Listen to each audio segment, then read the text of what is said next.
नाम लेवा गुरु सिख संगतां सुभाएमान हो। आप वडभागी हो जो गुरु नानक ने आप नूं अपने कोल बैठण दा सुभाग समा बख्शिश कीता है। संत बाबा फतेह सिंह जी दे इस पावन पवित्र अस्थान ते जोड़ मेले दे रूप विच आपां सब संगतां एकत्र होईयां और जिवें रागी सिंह ने आप जी नूं संतां दे अध्यात्मिक रूहानीयत अते कीती हुई महापुरखां दी संगत बारे चानना पाया। कोई भी अगर वृक्ष है वो एक बी दे विचों पैदा होंदा है। आ पिपल दा दरख्त है, बोड़ दा दरख्त है, कितना बड़ा दरख्त होंदा है। वो एक बी दे विचों पैदा होंदा है। जिड्डा वड्डा मर्जी कोई फलदार वृक्ष होवे ओदी जिहड़ी नींव है वो एक बी है। वो बीत बोया जावेगा, उसनूं पानी लगेगा, फिर उस दे विचों विशाल फलदार वृक्ष प्रगट होंदा है। और ये बी बोया महापुरख संत बाबा फतेह सिंह जी दे माता पिता ने किवें बोया? पहला संतां साधुआं दी संगत कीती। अपना नगर कर्मा वाला है जिथे संत बाबा फतेह सिंह जी ते संत बाबा कान्हे शाह जी जिन्हां दे करके अपने पिंड नूं जाणिया जांदा है ते जिन्हां दी अपार किरपा बख्शिश द्वारा अपने पिंड दी ये रंग भाग लगे हुए ने। और अगर वो माता पिता दी घालना सी, कमाई सी, माता पिता ने संतां तो वर लिया तां उन्हां दी कुख तो भी संत नहीं जन्म लिया। माता पिता पुੱਤ ਨੂੰ जन्म दिंदा है, जिहड़ा गुरु है वो फिर एक सिख ਨੂੰ जन्म दिंदा है। हुण आ अंदर अमृत संचार हो रहा है ना, ये जितने जीव अंदर अमृत छक रहे ने जां जिन्हां ने छकिया होया है, जदों उन्हां दा जन्म होया है ना, जदों अपना जन्म होया आपां अपने माता पिता दे घरे कोई पुੱਤ बन के जम्मिया, कोई धी बन के जम्मिया। जदों आपां अपना आप पंज प्यारियां नूं समर्पित करता, गुरु नूं समर्पित करता, फिर आपां उथों सिख बने, फिर सिख बने आपां। और धन श्री गुरु गोबिंद सिंह महाराज ने जिथे आपां नूं ग्रंथ बख्शिया, आपां नूं ग्रंथ दे लड़ लाया, नाल ही उथे जुगत भाव के पंज प्यारे पंथ दे लड़ लाया। जोत की है? धन श्री गुरु ग्रंथ साहिब। ते जुगत किहदे कोल है? पंज प्यारे सहबानां दे कोल। और संत सिंह जी मशकीन क्या करते सन, कहते जदों पंज प्यारे अमृत तैयार करते ने, वो ये ना सोचो कि वो पंज प्यारे ने, वो 10 गुरु साहिबान ने जो अमृत तैयार कर रहे ने। किवें? पंजां प्यारियां दे, पंजां प्यारियां चों जिहड़े 4 प्यारे ने उन्हां दे 2-2 हथ बाटे नूं लगे ने, 8 हथ। एक हथ बाटे नूं लग्या है पंजवें प्यारे दा 9 हथ, ते 10वां हथ विच खंडा फेर रहा है, ते नाल 5 बाणियां दा सिमरन चल रहा है। 10 हथ भाव के 10 गुरु साहिबान उन्हां 5 प्यारियां दे रूप दे विच आप नूं अमृत तैयार करके छकाउंदे ने। ये कोई छोटी दात नहीं। आपां नूं ग्रंथ बख्शिया है, पंथ बख्शिया है। अज स्थानां दे उत्ते गुरु ग्रंथ साहिब दी बेअदबी हो जाती है। कारण की बनता है? वो केवल ग्रंथ प्रकाश है, उसदे कोल किसे पंथ भाव के कोई शस्त्र धारी सिंह दा पहरा नहीं। अगर कोले शस्त्र धारी सिंह होवे, हर समय एक सिंह दी ड्यूटी लगी होवे, जिन्हें गुरु साहब दे कोलों पासे नहीं होना, पहरे ते 7-7 घंटियां दी ड्यूटी लगी होवे तां किवें कोई गुरु ग्रंथ साहब महाराज नूं हथ ला जूगा। आपां कैमरे लाते, कैमरिਆਂ ਦੇ ਵਿੱਚੋਂ ਕਿਹੜਾ ਕਿਸੇ ਨੇ ਨਿਕਲ ਕੇ ਫੜ ਲੈਣਾ ਹੈ, ਉਹ ਤਾਂ ਇੱਕ ਬਾਅਦ ਚੋਂ ਵੀਡੀਓ ਬਣ ਜਾਂਦੀ ਹੈ, ਹਾਸੋ ਹੀਣੀਆਂ ਗੱਲਾਂ ਹੋ ਜਾਂਦੀਆਂ ਨੇ, ਬਣਦਾ ਹੈ ਨਾ ਮਖੌਲ। ਇਹ ਕਮੀ ਆਪਣੇ 'ਚ ਹੈ। ਆਪਾਂ ਗ੍ਰੰਥ ਦੇ ਨਾਲ ਪੰਥ, ਕਹਿੰਦੇ ਕੋਈ ਬਜ਼ੁਰਗ ਸੀ ਤਿਆਰ ਬਰ ਤਿਆਰ ਨਿਹੰਗ ਸਿੰਘ, ਉਹ ਕੋਈ ਲੜਕਾ ਲੰਘਿਆ ਜਾਂਦਾ ਸੀ, ਉਹਨੂੰ ਕਹਿੰਦਾ ਕਾਕਾ ਆਈ ਪੱਠਿਆਂ ਦੀ ਭਰੀ ਚਕਾਈ। ਜਦੋਂ ਉਹ ਪੱਠਿਆਂ ਦੀ ਭਰੀ ਚਕਾਉਣ ਲੱਗਿਆ, ਇੱਕ ਪਾਸੇ ਭਰੀ ਨੂੰ ਹੱਥ ਬਜ਼ੁਰਗ ਨੇ ਪਾਇਆ, ਦੂਜੇ ਪਾਸੇ ਉਹ ਨੌਜਵਾਨ ਨੇ ਪਾਇਆ, ਤੇ ਉਹ ਨੌਜਵਾਨ ਕਿਤੇ ਪੁੱਛ ਬੈਠਾ, ਕਹਿੰਦਾ ਬਾਬਾ ਪੰਥ ਕਿਹਨੂੰ ਕਹਿੰਦੇ ਆ? ਤੇ ਬਾਬੇ ਨੇ ਭਰੀ ਛੱਡ ਕੇ ਕਿਰਪਾਨ ਦੇ ਮੁੱਠੇ ਨੂੰ ਹੱਥ ਪਾ ਲਿਆ। ਕਹਿੰਦਾ ਕੀ ਕਿਹਾ? ਕਹਿੰਦਾ ਲੱਗ ਗਿਆ ਪਤਾ। ਪੰਥ ਦਾ ਮਤਲਬ ਇਹ ਨਹੀਂ ਕਿ ਖਨੀ ਲੱਖਾਂ ਦੀ ਤਾਦਾਦ 'ਚ ਇਕੱਠ ਹੋਊਗਾ, ਨਹੀਂ, ਤਿਆਰ ਬਰ ਤਿਆਰ ਇੱਕ ਸਿੰਘ ਹੀ ਪੰਥ ਹੈ ਗੁਰੂ ਦਾ। ਅੱਜ ਜੋ ਗੁਰਦੁਆਰਿਆਂ 'ਚ ਬੇਅਦਬੀਆਂ ਹੋ ਰਹੀਆਂ ਨੇ, ਸਥਾਨਾਂ ਦੇ ਉੱਤੇ ਬੇਅਦਬੀਆਂ ਹੋ ਰਹੀਆਂ ਨੇ, ਪਾਤਸ਼ਾਹ ਸ਼ਾਹਾਂ ਦੇ ਸ਼ਾਹ ਨੇ, ਸ਼ਹਿਨशाह ਨੇ, ਗੱਦੀਆਂ ਬਖਸ਼ਣ ਵਾਲੇ ਨੇ। ਸੰਤ ਬਾਬਾ ਫਤਿਹ ਸਿੰਘ ਜੀ ਨੇ ਬਖਸ਼ਿਸ਼ ਕਿੱਥੋਂ ਲਈ? ਜਿਨ੍ਹਾਂ ਦਾ ਦਿਨ ਮਨਾ ਰਹੇ ਆ, ਉਹਨਾਂ ਨੇ ਸਾਰਾ ਕੁਝ ਇਹਨਾਂ ਦੇ ਵਿੱਚੋਂ ਹੀ ਪ੍ਰਾਪਤ ਕੀਤਾ ਹੈ। ਬਾਣੀ ਪੜ੍ਹੀਏ, ਮਾਈਆਂ ਰੱਖਦੀਆਂ ਨੇ ਨਾ ਦੁੱਧ ਨੂੰ ਸੰਭਾਲ ਕੇ, ਕਿਉਂ? ਉਹਨੂੰ ਜਾਗ ਲੱਗੇਗਾ, ਉਹਦੇ ਵਿੱਚੋਂ ਰਿੜਕ ਕੇ ਮੱਖਣੀ ਕੱਢਾਂਗੇ ਤੇ ਫਿਰ ਉਹ ਘਿਓ ਬਣੇਗਾ। ਇਹ ਜੀਵ ਹੈ। ਜਦੋਂ ਜਾਗ ਲੱਗੇਗਾ ਤੇ ਫਿਰ ਇਹਦੇ ਅੰਦਰ ਨਾਮ ਦਾ ਰਿੜਕਣਾ ਰਿੜਕਾਂਗੇ ਤਾਂ ਫਿਰ ਇਹਦੇ ਵਿੱਚੋਂ ਭਗਵਾਨ ਪ੍ਰਗਟ ਹੋਣਗੇ। ਔਰ ਇਹ ਬਖਸ਼ਿਸ਼ਾਂ ਕਿਵੇਂ ਹੁੰਦੀਆਂ ਨੇ? ਇਹ ਸ਼ਰਧਾ। ਅੱਜ ਗੁਰੂ ਪੂਰਨਿਮਾ ਵੀ ਹੈ, ਪੂਰਨਮਾਸ਼ੀ ਵੀ ਹੈ ਤੇ ਗੁਰ ਪੂਰਨਿਮਾ ਵੀ। ਗੁਰੂ ਕਿਹਨੂੰ ਕਹਿੰਦੇ ਆ? ਗੂ ਦਾ ਭਾਵ ਹੁੰਦਾ ਹੈ ਹਨੇਰਾ, ਤੇ ਰੂਹ ਦਾ ਭਾਵ ਹੁੰਦਾ ਹੈ ਪ੍ਰਕਾਸ਼। ਜਿਹੜਾ ਤੁਹਾਡੇ ਅੰਦਰੋਂ ਹਨੇਰੇ ਨੂੰ ਚੱਕ ਕੇ ਪ੍ਰਕਾਸ਼ ਪ੍ਰਗਟ ਕਰ ਦੇਵੇ, ਉਹਨੂੰ ਗੁਰੂ ਕਿਹਾ ਜਾਂਦਾ ਹੈ।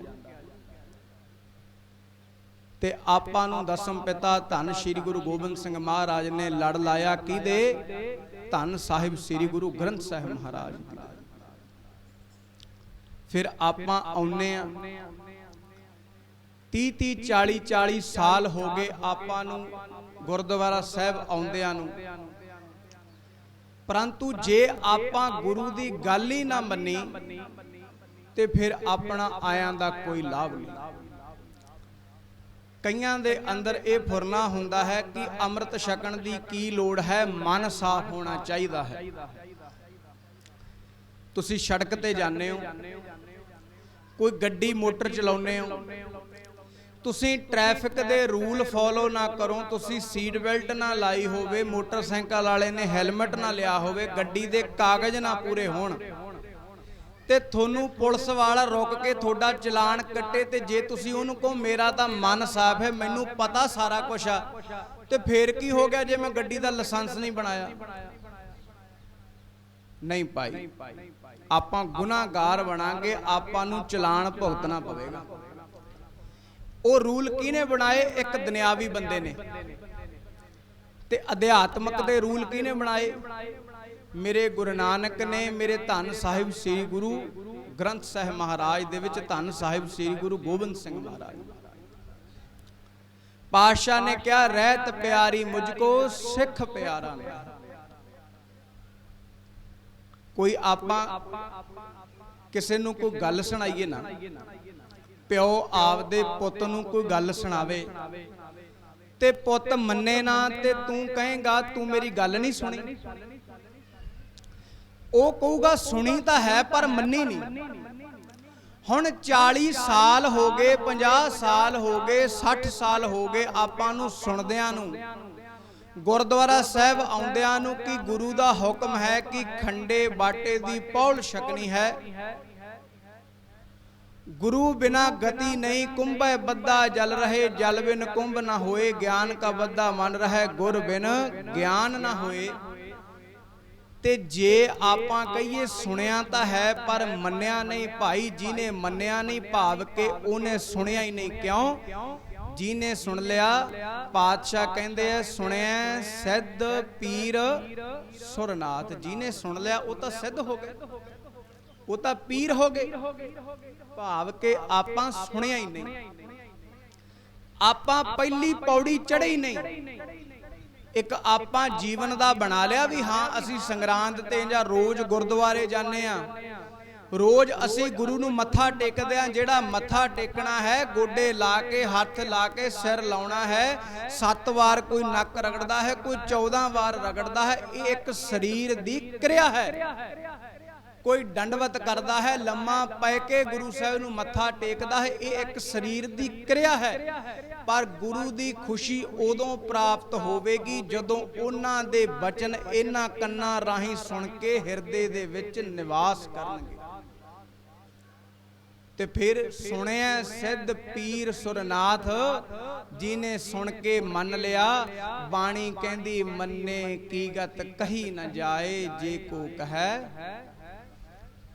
ਮੰਨੇ। ਜਿਹਨੇ ਮੰਨ ਲਿਆ ਉਹਦੀ ਤਾਂ ਫਿਰ ਕੋਈ ਗਤ ਨੂੰ ਕਹਿ ਹੀ ਨਹੀਂ ਸਕਦਾ।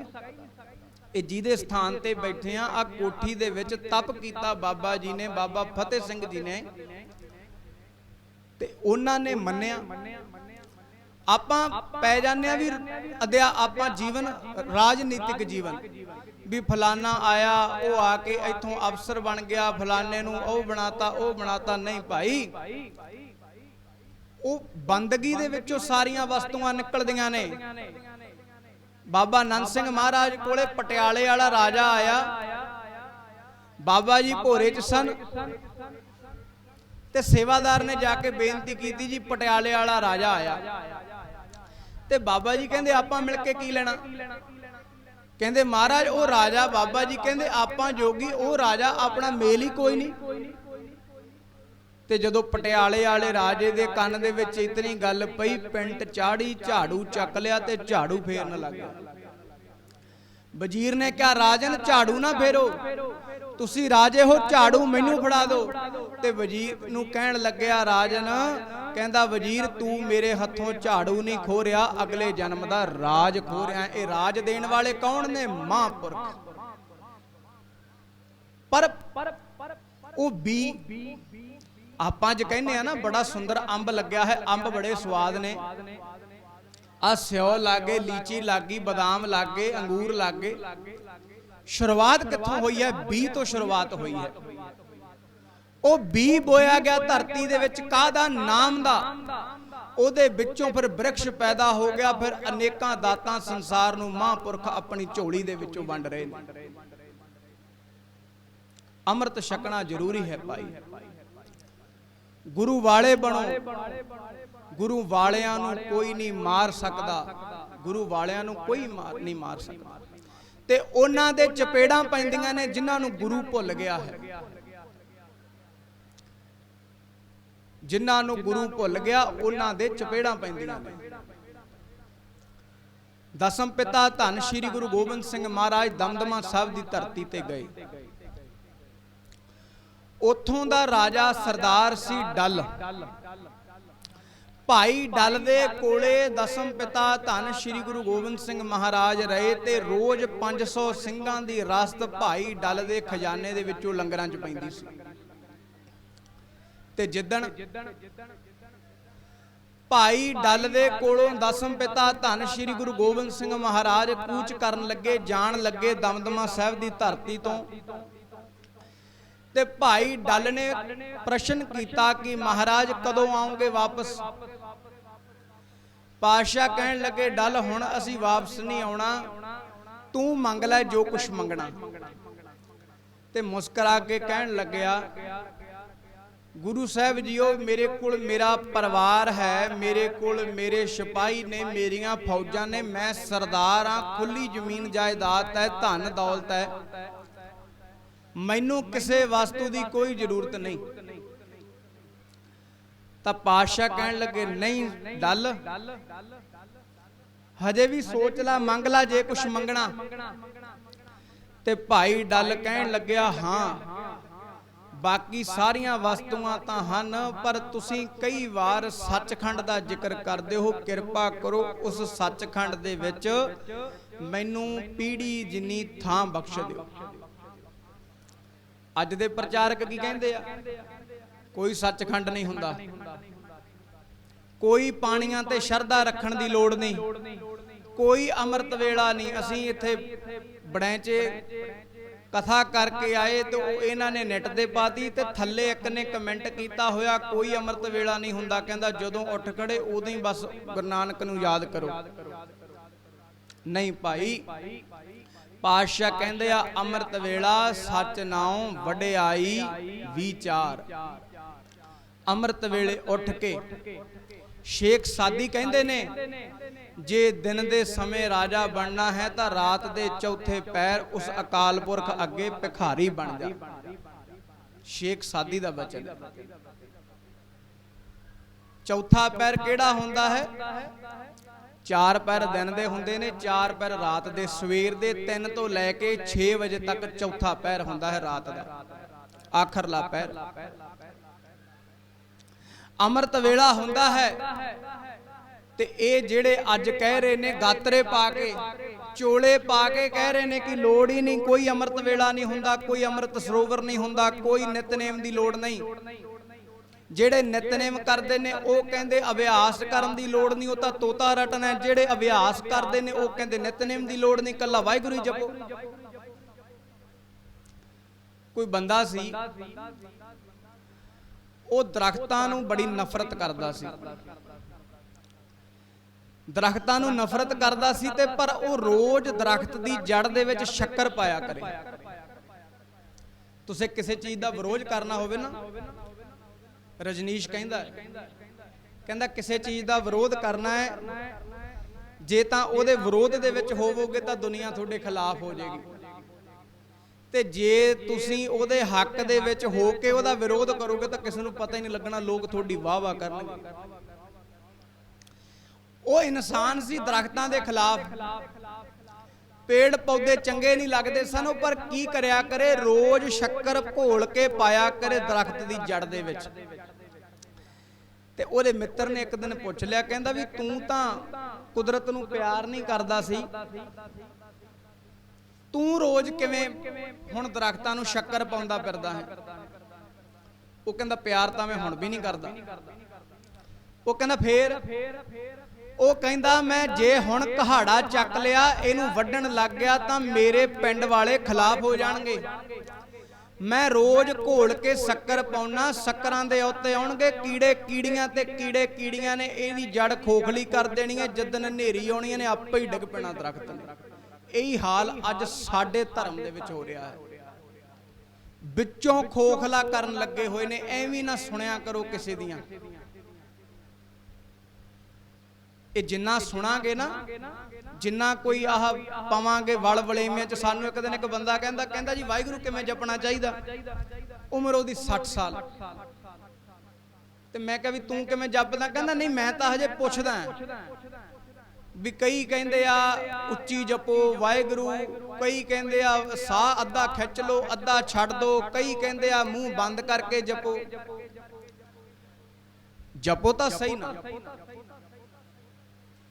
जे हुण कोई बंदा कहे भी मैं सवेर तो लैके शाम तक इन्ना तुर गया ते पर मैं हजे शहर पहुंचिया नहीं, ते जे कोई पुछे भी तुरिया कित्थे, ते जे कोई कहे मैं तां ढोलन वाली सड़क ते 10 गेड़े कढ ले, किलोमीटर बन गए उन्ने ही 8, ते जगराओं मैं पहुंचिया नहीं, तुरिया मैं उन्ना ही 8 किलोमीटर। 8 किलोमीटर जगराओं है, पर यह तो बुद्धि तो कम करती है ना कि फिरदा तो उत्थे ही है ना, गेड़े कढ़दा। यही हालत अपने अंदर दी बन गई। ਉਹ मैं कहा बाबा उम्र तेरी 60 साल हो गई, हजे तू पुछदा है कि जपना किवें? जपो तो सही। हाँ हो सकता है कोई घंटा लेट पहुंचे, कोई अद्धा घंटा पहला पहुंच जे, पर तुरो तो सही। जे जकां तकां जी पै गए, सोचण ही लग गए ते कदम एक भी ना पुट्टिया, माड़ा हजे फेरियो ही ना, फिर क्या लाभ? आनंद साहब पढ़ते हैं ना, आप ਉਹਦੇ ਵਿੱਚ ਪਾਤਸ਼ਾਹ ਮੋਹਰ ਲਾਉਂਦੇ ਨੇ। ਪਾਤਸ਼ਾਹ ਕਹਿੰਦੇ ਨੇ ਤੁਸੀਂ ਜਪੋ, ਜਪਣਾ ਤੁਹਾਡਾ ਕਰਮ ਹੈ, ਪਰ ਉਸ ਪਦਵੀ ਤੇ ਪਹੁੰਚਾਉਣਾ ਅਕਾਲ ਪੁਰਖ ਦੀ ਮਰਜ਼ੀ ਹੈ। ਉਹ ਤੁਹਾਡੇ ਜਨਮ ਦੇ ਹਿਸਾਬ ਨਾਲ ਕਰਮ ਨਿਸ਼ਚਿਤ ਕਰਦੇ ਨੇ, ਤੁਸੀਂ ਕਿਹੜੇ ਜਨਮ ਦੇ ਵਿੱਚ ਕੀ ਕਰਮ ਕੀਤਾ ਹੈ। ਤੇ ਭਾਈ ਡੱਲ ਕਹਿਣ ਲੱਗਿਆ, ਪਾਤਸ਼ਾਹ ਵੀ ਤੁਸੀਂ ਸੱਚਖੰਡ ਕਹਿੰਦੇ ਹੁੰਨੇ ਹੋ, ਤੇ ਕਿਰਪਾ ਕਰੋ ਸੱਚਖੰਡ ਦੇ ਵਿੱਚ ਪੀੜੀ ਜਿੰਨਾ ਥਾਂ ਬਖਸ਼ ਦਿਓ। ਤੇ 10ਵੇਂ ਪਾਤਸ਼ਾਹ ਮੁਸਕਰਾ ਕੇ ਕਹਿਣ ਲੱਗੇ, ਡੱਲ ਤੂੰ ਪੀੜੀ ਦੀ ਗੱਲ ਕਰਦਾ, ਤੈਨੂੰ ਸੂਈ ਦੇ ਨੱਕੇ ਜਿੰਨਾ ਥਾਂ ਨਹੀਂ ਮਿਲਣਾ। ਕਿਉਂ ਮਹਾਰਾਜ? ਮੈਂ ਤੁਹਾਡੀ ਇੰਨੀ ਸੇਵਾ ਕੀਤੀ, ਮੇਰੇ ਖਜ਼ਾਨੇ ਦੇ ਵਿੱਚੋਂ ਰੋਜ਼ ਬੇਅੰਤ ਮਾਇਆ ਲੰਗਰਾਂ ਦੇ ਵਿੱਚ ਪੈਂਦੀ ਸੀ, ਉਹ ਸੇਵਾ ਦਾ ਕੋਈ ਮੁੱਲ ਨਹੀਂ ਹੈ। ਆਪਾਂ ਕਹਿੰਦੇ ਆ ਨਾ ਧਰਮ, ਪਾਤਸ਼ਾਹ ਕਹਿੰਦੇ ਆ ਸਰਬ ਧਰਮ ਮੈਂ ਸ੍ਰੇਸ਼ਟ ਧਰਮ, ਹਰ ਕੋ ਨਾਮ ਜਪ ਨਿਰਮਲ ਕਰਮ। ਸਾਰਿਆਂ ਧਰਮਾਂ ਦੇ ਵਿੱਚੋਂ ਸ੍ਰੇਸ਼ਟ ਧਰਮ ਕੀ ਹੈ? ਉਸ ਵਾਹਿਗੁਰੂ ਦਾ ਅਕਾਲ ਪੁਰਖ ਦਾ ਨਾਮ ਜਪਣਾ। ਸਰਬ ਧਰਮ ਮੈਂ ਸ੍ਰੇਸ਼ਟ ਧਰਮ, ਹਰ ਕੋ ਨਾਮ, ਹਰੀ ਦਾ ਨਾਮ ਜਪੋ। ਨਿਰਮਲ ਕਰਮ, ਤੇ ਨਿਰਮਲ ਕਰਮ ਵੀ ਉਹੀ ਹੈ। ਕਰਮ ਬਹੁਤ ਤਰ੍ਹਾਂ ਦੇ ਨੇ। ਬਾਣੀ ਕਹਿੰਦੀ ਹੈ ਨਿਉਲੀ ਕਰਮ ਕਰੈ ਬਹੁ ਆਸਣ ਜੈਨ ਧਰਮ। ਸਭ ਤੋਂ ਵੱਡਾ ਕਰਮ ਹੈ ਨਿਉਲੀ ਕਰਮ। ਜੈਨੀਏ ਆਪਣੇ ਸਰੀਰ ਦੀ ਸਧਾਈ ਕਰਦੇ ਨੇ। ਤੇ ਪਾਤਸ਼ਾਹ ਕੀ ਕਹਿੰਦੇ? ਨਹੀਂ, ਸਭ ਤੋਂ ਵੱਡਾ ਧਰਮ ਹੈ ਤੇ ਸਭ ਤੋਂ ਨਿਰਮਲ ਕਰਮ ਹੈ ਹਰੀ ਦੀ ਬੰਦਗੀ ਕਰਨਾ। ਫਿਰ ਪਾਤਸ਼ਾਹ ਮੋਹਰ ਲਾਉਂਦੇ ਨੇ, ਸਗਲ ਕਿਰਿਆ ਮੈਂ ਊਤਮ ਕਿਰਿਆ। ਫਿਰ ਕਿਰਿਆਵਾਂ ਕਰਦੇ ਆ ਨਾ, ਕਿਰਿਆਵਾਂ ਆਪਾਂ ਆ ਮੱਥਾ ਟੇਕਣਾ ਵੀ ਕਿਰਿਆ ਹੈ, ਝਾੜੂ ਲਾਉਣਾ ਵੀ ਕਿਰਿਆ ਹੈ, ਜੋਤ ਲਾਉਣੀ ਵੀ ਕਿਰਿਆ ਹੈ, ਸਫਾਈ ਕਰਨੀ ਵੀ ਕਿਰਿਆ ਹੈ, ਭਾਂਡੇ ਮਾਂਜਣੇ ਵੀ ਕਿਰਿਆ ਨੇ। ਸਗਲ ਕਿਰਿਆ ਮੈਂ ਊਤਮ ਕਿਰਿਆ, ਸਾਧ ਸੰਗ ਦੁਰਮਤ ਮਲ ਹਰਿਆ।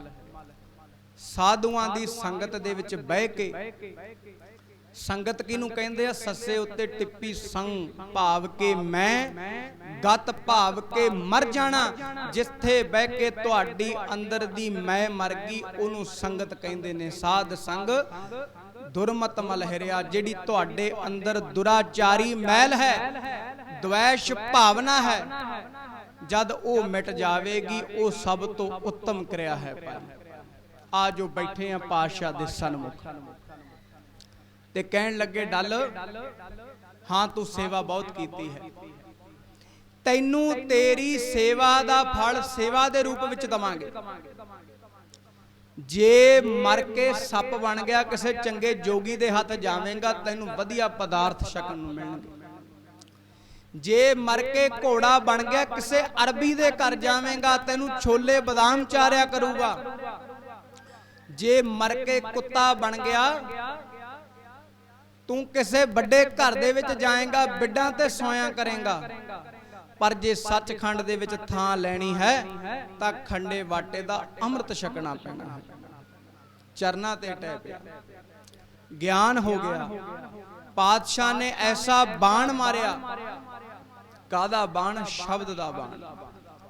ਤੇ ਫਿਰ ਭਾਈ ਡੱਲ ਨੇ ਆਪਣੇ ਜਿੰਨੇ ਵੀ ਉਹਦੇ ਅਹਿਲਕਾਰ ਤੇ ਜਿੰਨੇ ਸਿਪਾਹੀ ਸੀ ਨਾ, ਉਹਨਾਂ ਦੇ ਸਮੇਤ ਅੰਮ੍ਰਿਤ ਛਕਿਆ। ਤੇ ਅੱਜ ਵੀ ਜਦੋਂ ਦਮਦਮਾ ਸਾਹਿਬ ਦੀ ਧਰਤੀ ਤੇ ਜਾਈਏ, ਤੇ ਉੱਥੇ ਭਾਈ ਡੱਲ ਦਾ ਘਰ ਹੈ, ਤੇ ਉੱਥੇ ਅੱਜ ਵੀ ਭਾਈ ਡੱਲ ਦੇ ਘਰੇ ਪਾਤਸ਼ਾਹ ਦੇ ਸਮਾਨ ਦੇ ਦਰਸ਼ਨ ਕਰਾਏ ਜਾਂਦੇ ਨੇ। ਪਾਤਸ਼ਾਹ ਦੇ ਵਸਤਰ ਪਏ ਨੇ, ਬਾਜ ਦੀ ਡੋਰੀ ਪਈ ਹੈ, ਪਾਤਸ਼ਾਹ ਦਾ ਖੰਡਾ ਪਿਆ ਹੈ, ਤੇਗਾ ਪਿਆ ਹੈ ਅੱਜ ਵੀ। ਤੇ ਜੇ ਭਾਈ ਡੱਲ ਅੰਮ੍ਰਿਤ ਨਾ ਛਕਦਾ, ਤੇ ਫਿਰ ਕਿਹਨੇ ਯਾਦ ਕਰਨਾ ਸੀ ਭਾਈ ਡੱਲ? ਸਰਟੀਫਿਕੇਟ ਕੋਈ ਨਕਲੀ ਬਣਾਈ ਫਿਰੇ, ਪਰ ਜੇ ਉਹ ਸਰਟੀਫਿਕੇਟ ਦੇ ਉੱਤੇ ਵਾਈਸ ਚਾਂਸਲਰ ਦੀ ਮੋਹਰ ਤੇ ਸਿਗਨੇਚਰ ਨਹੀਂ ਨਾ ਲੱਗੇ, ਉਹ ਬੰਦੇ ਨੂੰ ਕਿਸੇ ਸਮੇਂ ਵੀ ਪੁਲਿਸ ਫੜ ਸਕਦੀ। ਜਿੰਨਾ ਮਰਜ਼ੀ ਗਿਆਨ ਇਕੱਠਾ ਕਰੀ ਰੱਖੋ, ਜਿੰਨਾ ਮਰਜ਼ੀ ਤੁਹਾਨੂੰ ਪਤਾ ਹੋਵੇ, ਜਿੰਨਾ ਮਰਜ਼ੀ ਇਤਿਹਾਸ ਪੜ੍ਹ ਲਓ, ਪਰ ਜੇ ਤੁਸੀਂ ਅੰਮ੍ਰਿਤ ਨਹੀਂ ਛਕਿਆ, ਗੁਰੂ ਵਾਲੇ ਨਹੀਂ ਬਣੇ, ਖੰਡੇ ਬਾਟੇ ਦੀ ਪੌੜ ਨਹੀਂ ਲਈ, ਤਾਂ ਫਿਰ ਤੁਸੀਂ ਉਹਦੇ ਘਰ ਦੇ ਵਿੱਚ ਤੁਹਾਡਾ ਦਾਖਲਾ ਨਹੀਂ, ਉਹਦੇ ਕੋਲ ਰਜਿਸਟਰ ਤੇ ਤੁਹਾਡਾ ਨਾਂ ਨਹੀਂ ਦਰਜ ਹੋਇਆ ਹਜੇ। ਬਾਬਾ ਅਤਰ ਸਿੰਘ ਜੀ ਮਸਤੂਆਂ ਵਾਲੇ ਕਿਆ ਕਰਦੇ ਸਨ, ਬਾਬਾ ਜੀ ਕਹਿੰਦੇ ਕਿਸੇ ਦਾ ਰਾਤ ਨੂੰ ਫੁਰਨਾ ਬਣ ਜੇ 10 ਵਜੇ ਵੀ ਅੰਮ੍ਰਿਤ ਛਕਣਾ ਹੈ, ਉਸੇ ਸਮੇਂ ਹੀ ਛਕ ਲੈਣਾ ਚਾਹੀਦਾ ਹੈ। 5 ਪਿਆਰੇ ਲੱਭ ਕੇ ਉਹਨਾਂ ਤੋਂ ਅੰਮ੍ਰਿਤ ਤਿਆਰ ਕਰਾ ਕੇ ਉਦੋਂ ਹੀ ਛਕ ਲੈਣਾ ਚਾਹੀਦਾ ਹੈ। ਕੀ ਪਤਾ ਹੈ ਕਿ ਸਵੇਰ ਨੂੰ ਅੱਖ ਖੁੱਲੇ ਕਿ ਨਾ ਖੁੱਲੇ। ਤੇ ਇਹ ਥੋੜਾ ਜਿਹਾ ਆਪਾਂ ਆਪਣੇ ਅੰਦਰ ਝਾਤ ਮਾਰੀਏ। ਕਿਉਂ? ਬਾਣੀ ਕਹਿੰਦੀ ਹੈ ਨਾਨਕ ਕੇ ਕਰ ਕੇਵਲ ਨਾਮ, ਉਹਦੇ ਘਰੇ ਭਾਈ ਕੇਵਲ ਉਹਦੇ ਨਾਮ ਦੀ ਗੱਲ ਹੈ। ਖਹਿੜਾ ਛੁੱਟਣਾ ਹੀ ਤਾਂ ਹੈ, ਗੱਲੀ ਕਿਨੇ ਨਾ ਪਾਇਆ, ਗੱਲਾਂ ਨਾਲ ਕੁਛ ਨਹੀਂ ਬਣਨਾ। ਜਿੰਨਾ ਮਰਜ਼ੀ ਤੁਹਾਨੂੰ ਤੁਸੀਂ ਕੋਈ ਗ੍ਰੰਥ ਪੜ੍ਹੇ ਹੋਣ, ਤੁਹਾਨੂੰ ਪਤਾ ਹੋਵੇ, ਪਰੰਤੂ ਜਿੰਨਾ ਚਿਰ ਤੁਸੀਂ ਅੰਮ੍ਰਿਤ ਨਹੀਂ ਛਕੋਗੇ, ਉਹਦਾ ਨਾਮ ਨਹੀਂ ਜਪੋਗੇ, ਨਿਤਨੇਮ ਨਹੀਂ ਕਰੋਗੇ, ਭਾਵ ਕਿ ਸਕੂਲ ਦੇ ਵਿੱਚ ਦਾਖਲਾ ਲੈ ਕੇ ਉਹਦੀ ਵਰਦੀ ਪਾ ਕੇ ਪੜ੍ਹਾਈ ਨਹੀਂ ਕਰੋਗੇ, ਉਹਨਾਂ ਚਿਰ ਪਰਚਾ ਨਹੀਂ ਪੈਣਾ। ਤੇ ਫਿਰ ਜਦੋਂ ਪਰਚਾ ਹੋਵੇਗਾ ਤੇ ਫਿਰ ਆਪਾਂ ਪਾਸ ਹੋਵਾਂਗੇ, ਜਿਵੇਂ ਭਾਈ ਮੰਝ ਹੋਇਆ, ਜਿਵੇਂ ਪਰਚੇ ਚੋਂ ਪਾਸ ਹੋਇਆ ਭਾਈ ਜੇਠਾ, ਜਿਵੇਂ ਪਰਚੇ ਚੋਂ ਪਾਸ ਹੋਇਆ ਅਮਰੂ ਨਥਾਵਾਂ, ਜਿਵੇਂ ਪਰਚੇ ਚੋਂ ਪਾਸ ਹੋਇਆ ਭਾਈ ਲਹਿਣਾ, ਜੋ ਅੰਗਦ ਬਣ ਗਿਆ, ਮੇਰੇ ਗੁਰੂ ਨਾਨਕ ਦਾ ਅੰਗ ਬਣ ਗਿਆ। ਫਿਰ ਪਰਚੇ ਗਿਆਨ ਹੈ ਨਾ, ਪਤਾ ਤਾਂ ਹੈ ਨਾ, ਤੇ ਪਰ ਜਿੱਦਨ ਉਹਨੂੰ ਮਿਲਣ ਦੀ ਤਾਂਘ ਹੋਈ ਨਾ, ਉਦਨ ਐਂ ਤੜਫੋਂਗੇ। ਜਿਵੇਂ ਰਵਿਦਾਸ ਜੀ ਕਹਿੰਦੇ ਨੇ ਵੀ ਬੰਦਾ ਮੱਛੀ ਖਾ ਲਵੇ ਤੇ ਮੱਛੀ ਦਾ ਇੰਨਾ ਪ੍ਰੇਮ ਹੈ ਪਾਣੀ ਦੇ ਨਾਲ, ਜਿਹਨੇ ਮੱਛੀ ਖਾ ਲਈ ਉਹ ਜਿੰਨਾ ਮਰਜ਼ੀ ਕੋਈ ਹੋਰ ਵੀ ਪਦਾਰਥ ਛਕ ਲਵੇ, ਉਹਨੂੰ ਪਾਣੀ ਦੀ ਪਿਆਸ ਲੱਗੇਗੀ ਹੀ ਲੱਗੇਗੀ। ਪ੍ਰੇਮ ਮੱਛੀ ਦਾ ਪਾਣੀ ਦੇ ਨਾਲ। 21 ਸਾਲ ਗੰਗਾ ਤੇ ਜਾਂਦੇ ਰਹੇ ਗੁਰੂ ਅਮਰਦਾਸ ਜੀ, ਤੇ ਜਿੱਦਨ ਉਸ ਬ੍ਰਹਮ ਗਿਆਨੀ ਨੇ ਚੋਟ ਮਾਰ ਦਿੱਤੀ ਕਿ ਤੂੰ ਤਾਂ ਨਿਗੁਰਾ ਹੈ, ਮੈਂ ਤੇਰੇ ਹੱਥ ਦਾ ਛਕ ਲਿਆ, ਮੈਂ ਨਰਕਾਂ ਨੂੰ ਜਾਵਾਂਗਾ। 21 ਸਾਲ ਗੰਗਾ ਤੇ ਜਾਂਦੇ ਰਹੇ, ਆ ਕੇ ਚੈਨ ਦੀ ਨੀਂਦ ਸੌਂਦੇ ਸੀ। ਉਦੋਂ ਬਾਅਦ ਤੜਫਣਾ ਲੱਗ ਗਈ, ਜਿਵੇਂ ਮੱਛੀ ਪਾਣੀ ਤੋਂ ਬਿਨਾਂ ਤੜਫਦੀ ਹੈ, ਗੁਰੂ ਤੋਂ ਬਿਨਾਂ ਅੱਜ ਅਮਰਦਾਸ ਉਵੇਂ ਤੜਫ ਰਿਹਾ ਹੈ, ਤੜਫ ਰਿਹਾ ਹੈ।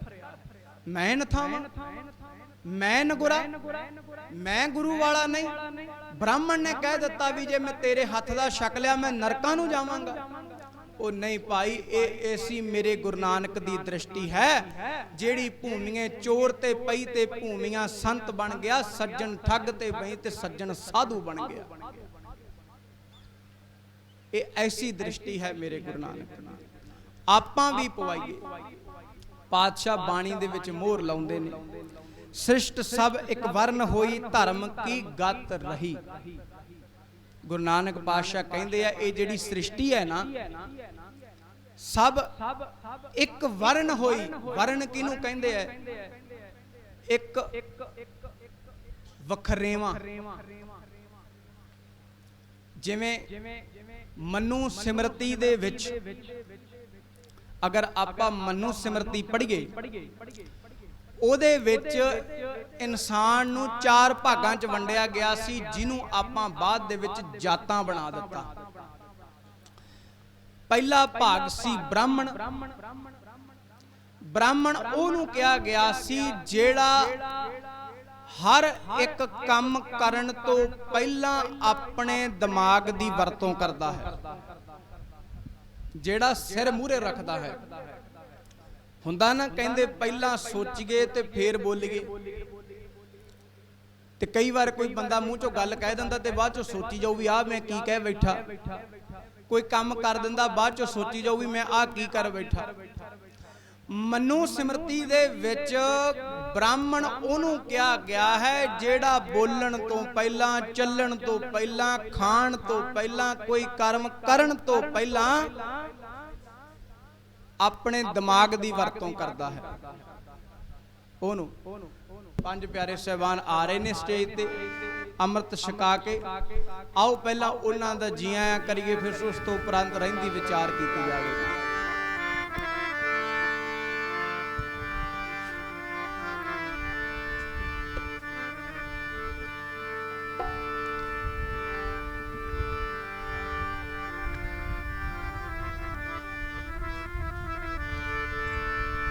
ਲੜ ਲੱਗਿਆ ਗੁਰੂ ਜੀ ਤੇਰੇ ਪੱਲੇ ਨਾਲ ਲਾਈ ਰੱਖੇ, ਲੜ ਲੱਗਿਆ ਗੁਰੂ ਜੀ ਤੇਰੇ ਪੱਲੇ ਨਾਲ ਲਾਈ ਰੱਖੇ, ਲੜ ਲੱਗਿਆ ਗੁਰੂ ਜੀ ਪੱਲੇ ਨਾਲ ਲਾਈ ਰੱਖੇ, ਲੜ ਲੱਗਿਆ ਗੁਰੂ ਜੀ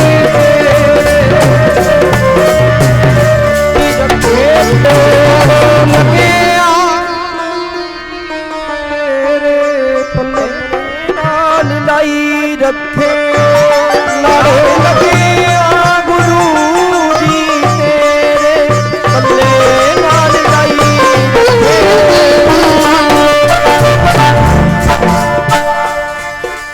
ਕੱਲ ਕੀ ਧਰਦੇ ਜਾਇਆ ਨੂੰ ਜੀ ਆਇਆ ਨੂੰ ਜੀ ਆਇਆ ਨੂੰ ਜੀ ਆਇਆ, ਕੱਲ ਕੀ ਧਰਦੇ ਜਾਇਆ ਨੂੰ ਜੀ ਆਇਆ ਨੂੰ ਜੀ ਆਇਆ ਨੂੰ ਜੀ ਆਇਆ ਨੂੰ ਜੀ, ਕੱਲ ਕੀ ਧਰਦੇ ਜਾਇਆ ਨੂੰ ਜੀ ਆਇਆ ਨੂੰ ਜੀ ਆਇਆ ਨੂੰ ਜੀ ਆਇਆ ਨੂੰ, ਮਾਤਾ ਸਾਹਿਬ ਕੌਰ ਦੇ ਜਾਇਆ ਨੂੰ ਜੀ ਆਇਆ ਨੂੰ ਜੀ ਆਇਆ, ਆਓ ਖਾਲਸਾ ਜੀ ਤੁਹਾਨੂੰ ਜੀ ਆਇਆ, ਆਓ ਖਾਲਸਾ ਜੀ ਤੁਹਾਨੂੰ ਜੀ ਆਇਆ, ਖਾਲਸਾ ਜੀ ਆਓ ਖਾਲਸਾ ਜੀ ਤੁਹਾਨੂੰ ਜੀ ਆਇਆ।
ਵਧਾਈ ਦੇ ਪਾਤਰ ਨੇ ਉਹ ਪਰਿਵਾਰ ਜਿਨ੍ਹਾਂ ਨੇ ਅੱਜ ਖੰਡੇ ਬਾਟੇ ਦੀ ਪੌਲ ਲਈ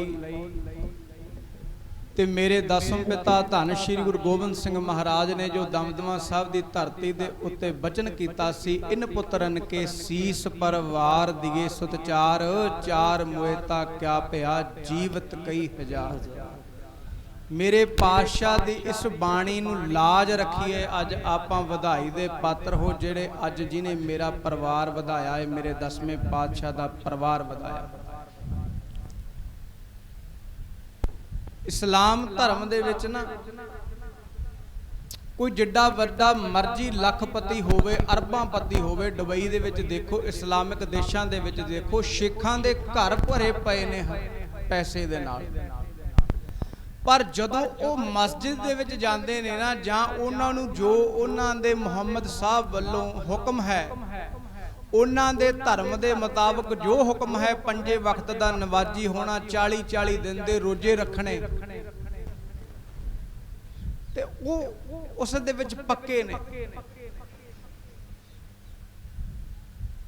ਹਿੰਦੂ ਧਰਮ ਦੇ ਵਿੱਚ 9 ਸਾਲ ਤੋਂ ਪਹਿਲਾਂ, 7 ਸਾਲ ਤੋਂ ਪਹਿਲਾਂ ਜਨੇਊ ਪਾ ਦਿੱਤਾ ਜਾਂਦਾ ਹੈ।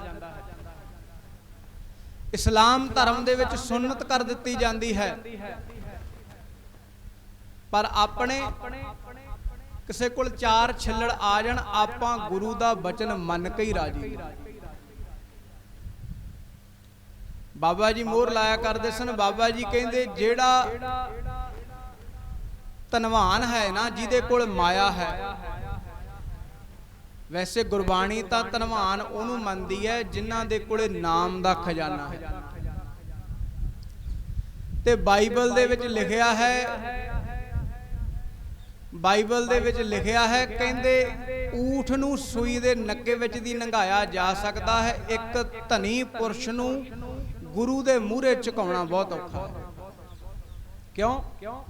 ਜਿਹੜਾ ਧਨਵਾਨ ਮਾਇਆ ਦਾ ਹੰਕਾਰੀ ਪੁਰਸ਼ ਹੋਊਗਾ ਉਹ ਕਦੇ ਗੁਰੂ ਦਾ ਬਚਨ ਨਹੀਂ ਮੰਨੂਗਾ। ਜੇ ਗੁਰੂ ਦਾ ਬਚਨ ਮੰਨਿਆ ਜਾਊ ਉਹਦੇ ਧਨ ਦੇ ਵਿੱਚ ਵਾਧਾ ਨਹੀਂ ਹੋਣਾ। ਕਿਉਂ? ਪਾਤਸ਼ਾਹ ਤਾਂ ਕਹਿੰਦੇ ਆ ਵਿਆਜ ਨਾ ਖਾਵੇ ਮੇਰਾ ਸਿੱਖ। ਤੇ ਪਾਤਸ਼ਾਹ ਨੇ ਤਾਂ ਜਿਹੜੀਆਂ ਕੁਰੇਤਾਂ ਹੈ 5 ਪਿਆਰਿਆਂ ਨੇ ਹੁਣ ਅੰਦਰ ਅੰਮ੍ਰਿਤ ਛਕਾਇਆ ਹੈ, 5 ਚੂਲੇ ਛਕਾਏ ਨੇ, 5 ਨੇਤਰਾਂ ਚ ਪਾਏ ਨੇ, 5 ਸੀਸ ਚ ਪਾਏ ਨੇ, ਫਿਰ ਗੁਰ ਮੰਤਰ ਦ੍ਰਿੜ ਕਰਵਾਇਆ ਹੈ ਤੇ ਫਿਰ ਰਹਿਤ ਦੱਸੀ ਹੈ। ਤੇ ਜਿਹੜਾ ਧਨੀ ਪੁਰਸ਼ ਹੋਏਗਾ ਜਿਹਨੂੰ ਮਾਇਆ ਦੇ ਨਾਲ ਪ੍ਰੇਮ ਹੋਏਗਾ ਉਹ ਕਦੇ ਵੀ ਇਹਨਾਂ ਰਹਿਤਾਂ ਦੇ ਵਿੱਚ ਨਹੀਂ ਰਹਿ ਸਕਦਾ। ਰੋਹ ਵਿਚਾਰ ਮਨੁ ਸਿਮਰਤੀ ਦੇ ਵਿੱਚ ਇਨਸਾਨ ਨੂੰ 4 ਭਾਗਾਂ ਦੇ ਵਿੱਚ ਵੰਡਿਆ ਗਿਆ ਹੈ, ਬ੍ਰਾਹਮਣ, ਛਤਰੀ, ਸ਼ੂਦ, ਵੈਸ਼, ਜਿਹਨੂੰ ਆਪਾਂ ਬਾਅਦ ਦੇ ਵਿੱਚ ਆਪਣੀ ਬੁੱਧੀ ਦੇ ਅਨੁਸਾਰ ਜਾਤਾਂ ਦੇ ਵਿੱਚ ਕਨਵਰਟ ਕਰ ਦਿੱਤਾ। ਕੋਈ ਜਾਤਾਂ ਪਾਤਾਂ ਨਹੀਂ ਸਨ। ਬ੍ਰਾਹਮਣ ਕਿਹਨੂੰ ਕਿਹਾ ਗਿਆ ਹੈ? ਜਿਹੜਾ ਸਭ ਤੋਂ ਪਹਿਲਾਂ ਹਰੇਕ ਕੰਮ ਕਰਨ ਤੋਂ ਪਹਿਲਾਂ, ਖਾਣ ਤੋਂ ਪਹਿਲਾਂ, ਕਾਰਜ ਕਰਨ ਤੋਂ ਪਹਿਲਾਂ, ਬੋਲਣ ਤੋਂ ਪਹਿਲਾਂ ਆਪਣੇ ਸਿਰ ਨੂੰ ਅੱਗੇ ਰੱਖਦਾ ਹੈ, ਭਾਵ ਕਿ ਬੁੱਧੀ ਦਾ ਪ੍ਰਯੋਗ ਕਰਦਾ ਹੈ, ਉਹਨੂੰ ਬ੍ਰਾਹਮਣ ਕਿਹਾ ਗਿਆ ਹੈ। ਛਤਰੀ, ਛਤਰੀ ਉਹਨੂੰ ਕਿਹਾ ਗਿਆ ਹੈ ਜਿਹੜਾ ਪਰਵਾਹ ਕੀਤੇ ਬਿਨਾ, ਕਿਸੇ ਦੀ ਪਰਵਾਹ ਕੀਤੇ ਬਿਨਾ ਕਿਸੇ ਗਰੀਬ ਦੀ ਬਾਹ ਪਕੜ ਲਵੇ, ਜਿਵੇਂ 9ਵੇਂ ਪਾਤਸ਼ਾਹ ਨੇ ਪਕੜੀ ਬਾਹ ਕਿੰਨਾਂ ਦੀ? ਬ੍ਰਾਹਮਣਾਂ ਦੀ। ਬਾਹੇ ਜਿਨ੍ਹਾਂ ਦੀ ਪਕੜੀਐ ਸਿਰ ਦੀਜੈ, ਬਾਹੇ ਨਾ ਛੋੜੀਐ। ਤੇ ਫਿਰ ਸ਼ੂਦਰ, ਸੂਦ ਕਿਹਨੂੰ ਕਿਹਾ ਗਿਆ? ਜਿਹੜੇ ਆਪਣੇ ਹੱਥ ਦੇ ਨਾਲ ਕਾਰਜ ਕਰਦੇ ਨੇ, ਭਾਵ ਕਿ ਜਿਹੜੇ ਸੇਵਾ ਕਰਦੇ ਨੇ, ਲੰਗਰਾਂ ਦੇ ਵਿੱਚ ਸੇਵਾ ਕਰਾ ਲੋ, ਭਾਂਡੇ ਮੰਜਾ ਲੋ, ਜਿਹੜੇ ਹੱਥੀਂ ਕਿਰਿਆ ਕਰਦੇ ਨੇ ਉਹਨਾਂ ਨੂੰ ਸ਼ੂਦਰ ਕਿਹਾ ਗਿਆ ਹੈ। ਤੇ ਜਿਹੜੇ ਵਰਣ ਦੀ ਗੱਲ ਮੇਰੇ ਗੁਰੂ ਨਾਨਕ ਨੇ ਕੀਤੀ ਹੈ, ਪਾਤਸ਼ਾਹ ਨੇ ਕਿਹਾ ਸ੍ਰਿਸ਼ਟ ਸਭ ਇੱਕ ਵਰਣ ਹੋਈ, ਧਰਮ ਕੀ ਗਤ ਰਹੀ, ਉਹ ਕਿਹਾ ਗਿਆ ਹੈ ਵੈਸ਼ਨੂੰ। ਵੈਸ਼ਨੂੰ ਵੇਸ਼ਵਾ ਕੌਣ ਹੁੰਦੀ ਹੈ? ਜਿਹੜਾ ਆਪਣਾ ਸਰੀਰ ਵੇਚਦੀ ਹੈ। ਤੇ ਪਾਤਸ਼ਾਹ ਕਹਿੰਦੇ ਆ ਧਰਮ ਉੱਥੇ ਖੜ ਜਾਂਦਾ ਹੈ ਜਦੋਂ ਬੰਦਾ ਵੈਸ਼ ਬਣ ਜਾਂਦਾ ਹੈ, ਭਾਵ ਕਿ ਬੰਦਾ ਆਪ ਦਾ ਕਰਮ ਵੇਚਦਾ ਹੈ। ਤੇ ਇਹਨਾਂ ਦੇ ਵਿੱਚੋਂ ਕੱਢਿਆ ਆਪਾਂ ਨੂੰ 10ਵੇਂ ਪਾਤਸ਼ਾਹ ਧੰਨ ਸ਼੍ਰੀ ਗੁਰੂ ਗੋਬਿੰਦ ਸਿੰਘ ਮਹਾਰਾਜ ਨੇ।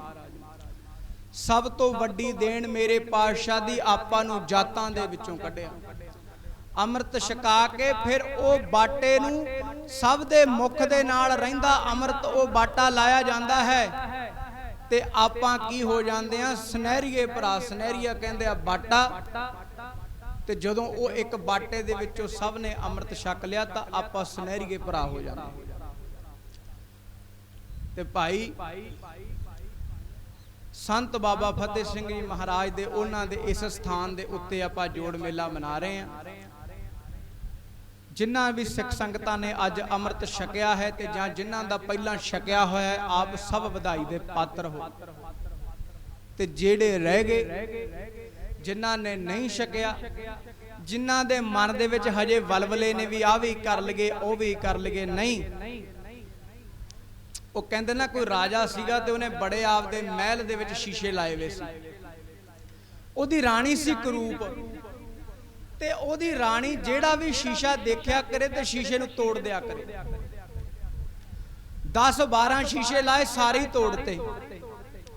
ਆਪਦੇ ਨੌਕਰ ਨੂੰ ਕਹਿੰਦੀ ਜਾ ਕੋਈ ਸੋਹਣਾ ਜਿਹਾ ਸ਼ੀਸ਼ਾ ਲੈ ਕੇ ਆ ਜਿਹਦੇ ਵਿੱਚ ਮੈਂ ਸੋਹਣੀ ਦਿਖਾਂ। ਤੇ ਨੌਕਰ ਡਰਦਾ ਗਿਆ ਬਾਜ਼ਾਰੋਂ ਇੱਕ ਕੀਮਤੀ ਮਹਿੰਗਾ ਸ਼ੀਸ਼ਾ ਹੋਰ ਲਿਆ। ਤੇ ਜਦੋਂ ਉਹ ਸ਼ੀਸ਼ੇ ਦੇ ਵਿੱਚ ਆਪਣਾ ਮੁਖ ਤੱਕਿਆ, ਹੁਣ ਸ਼ੀਸ਼ੇ 'ਚ ਕੀ ਦੋਸ਼? ਕਰੂਪ ਤਾਂ ਆਪ ਸੀ ਤੇ ਉਹ ਵੀ ਸ਼ੀਸ਼ਾ ਭੰਨ ਦਿੱਤਾ। ਉਹਨੂੰ ਕਹਿੰਦੀ ਵੀ ਜੇ ਹੁਣ ਤੂੰ ਵਧੀਆ ਸ਼ੀਸ਼ਾ ਨਾ ਲੈ ਕੇ ਆਇਆ, ਜਿਵੇਂ ਸ਼ੀਸ਼ਾ ਵੀ ਤੋੜੂ ਤੇ ਤੈਨੂੰ ਵੀ ਸੂਲੀ ਤੇ ਚਾੜੂ। ਤੇ ਨੌਕਰ ਵਿਚਾਰਾ ਡਰਦਾ ਬਾਜ਼ਾਰ ਚਲਾ ਗਿਆ ਤੇ ਉੱਥੇ ਖੜਾ ਕੰਬੇ। ਉਧਰੋਂ ਆ ਗਏ ਕੋਈ ਮਹਾਂਪੁਰਖ ਤੇ ਉਹ ਦੇਖਦੇ ਆ ਕਿ ਮੂੰਹ ਤੇ ਪਰੇਸ਼ਾਨੀ ਹੈ, ਤਰੇਲੀਆਂ ਆਈ ਜਾਂਦੀਆਂ, ਖੜਾ ਕੰਬੀ ਜਾਂਦਾ ਹੈ। ਤੇ ਉਹ ਕਹਿਣ ਲੱਗੇ ਵੀ ਪੁਰਖਾ ਕੀ ਗੱਲ ਹੋ ਗਈ? ਉਹਨੇ ਸਾਰੀ ਵਾਰਤਾ ਦੱਸੀ ਵੀ ਮਹਾਂਪੁਰਖੋ ਹੈ ਤਾਂ ਸਾਡੀ ਰਾਣੀ ਕਰੂਪ, ਉਹ ਦੋਸ਼ ਸ਼ੀਸ਼ੇ ਵਿੱਚ ਕੱਢਦੀ ਹੈ ਤੇ ਹੁਣ ਕਿਰਪਾ ਕਰੋ। ਉਹ ਕਹਿੰਦੀ ਜੇ ਤੂੰ ਸੋਹਣਾ ਸ਼ੀਸ਼ਾ ਨਾ ਲੈ ਕੇ ਆਇਆ ਤੇ ਮੈਂ ਤੈਨੂੰ ਵੀ ਸੂਲੀ ਚਾੜੂ ਤੇ ਸ਼ੀਸ਼ਾ ਵੀ ਤੋੜੂ। ਤੇ ਮਹਾਂਪੁਰਖ ਹੱਸ ਪਏ, ਕਹਿੰਦੇ ਭਾਈ ਆਹੀ ਹਾਲ ਤਾਂ ਦੁਨੀਆ ਦਾ ਹੈ। ਕਮੀਆਂ ਆਪਣੇ ਚ, ਕਰੂਪ ਆਪਾਂ, ਦੋਸ਼ ਆਪਣੇ ਚ, ਤੇ ਕਸੂਰ ਕੀ ਚ ਕੱਢਦੇ ਹਾਂ? ਧਰਮ ਦੇ ਵਿੱਚ। ਸੋਹਣਾ ਆਪਾਂ ਨੂੰ ਸ਼ੀਸ਼ਾ ਨਹੀਂ ਲੱਗਦਾ।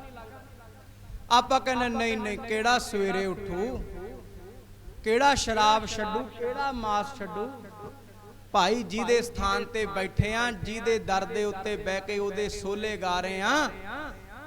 ਤੇ ਭਗਤ ਕਬੀਰ ਜੀ ਕਹਿੰਦੇ ਨੇ ਪਾਂਚੋ ਲੜਕਾ ਜਾਰ ਕਹਿ ਰਹੋ ਰਾਮ ਲਿਵਲਾ। ਇਹ ਤਾਂ ਪੰਜੇ ਲੜਕੇ ਜਾਲਣੇ ਪੈਣੇ ਆ। ਕੌਣ ਨੇ ਮਨ ਦੇ ਪੰਜੇ ਲੜਕੇ?